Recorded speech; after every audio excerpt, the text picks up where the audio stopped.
or an enclosed space.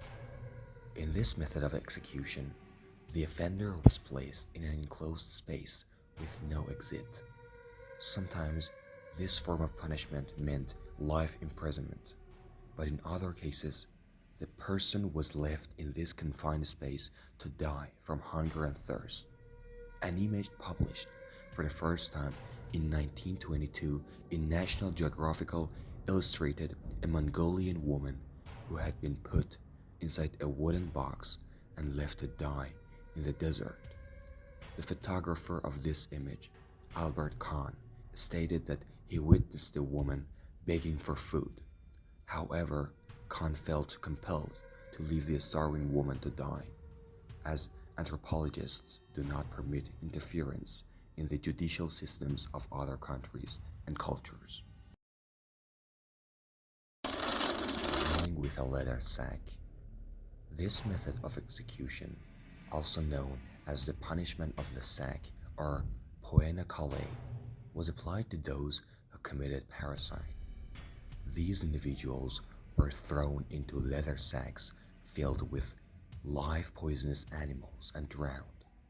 According to records about this execution method, initially only a few venomous snakes were placed in these sacks.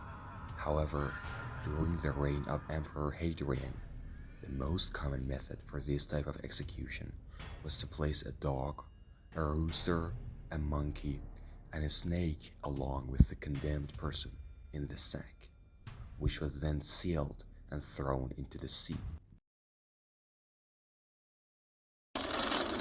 Eaten alive by insects and vermin. This execution method, which is called scaphism, was the execution method of ancient Iran for those who were accused of major crimes such as murder and treason. Those condemned to death were placed inside a hollowed-out tree trunk or between two boats. That's why this method of execution is also called the boat method, and they were forcefully fed milk and honey. This method of execution was carried out in swamps or where the boats were exposed to the sun. The victims were not only forced to pour large quantities of milk and honey into their stomachs, but these substances were also rubbed on all parts of their bodies. This caused all kinds of vermin and even mice to be attracted to these materials, and as a result, the living victim was eaten alive by these creatures. Garrote or collar. Garrote execution was first used in 1812 as an alternative to hanging.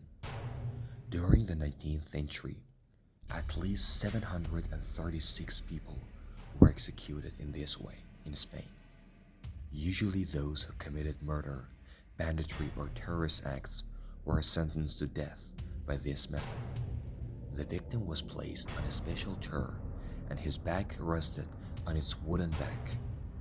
Then a coiled rope was passed through the holes in the back of the chair and attached to a wheel-like steering wheel on the back of the chair and was thrown around the victim's neck. And finally, by turning the wheel, the person would suffocate.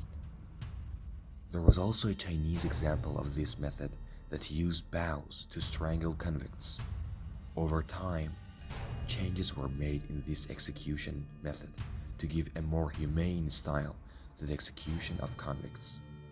But in the end, it became clear that this method would not make people die an easier and more humane death than hanging, and it was finally abandoned.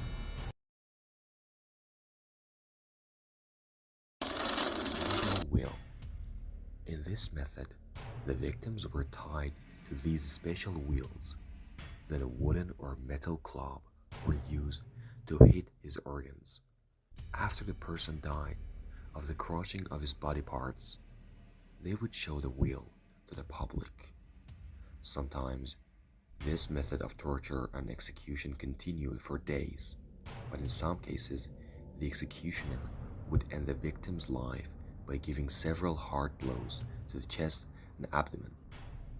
The precise mechanism of the Catherine wheel varies from country to country.